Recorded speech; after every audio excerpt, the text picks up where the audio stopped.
தேர்தல் ஆணையம் இந்தியா முழுக்க 12 இடங்கள்ல இந்த ஸ்பெஷல் இன்டென்சிவ் ரிவிஷன் அப்படின்னு சொல்லக்கூடிய வாக்காளர் பட்டியல் தீவிர திருத்தம் எதற்காக பண்றாங்க அப்படின்னா ஒரு 3 காரணங்களுக்காக பண்றாங்க.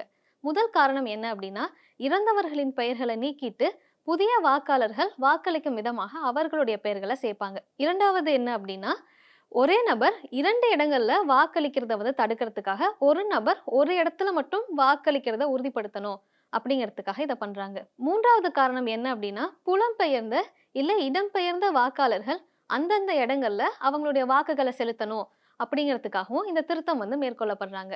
கடைசியா 2003ஆம் ஆண்டு தான் நமக்கு வாக்காளர் பட்டியல்ல திருத்தம் மேற்கொண்டாங்க.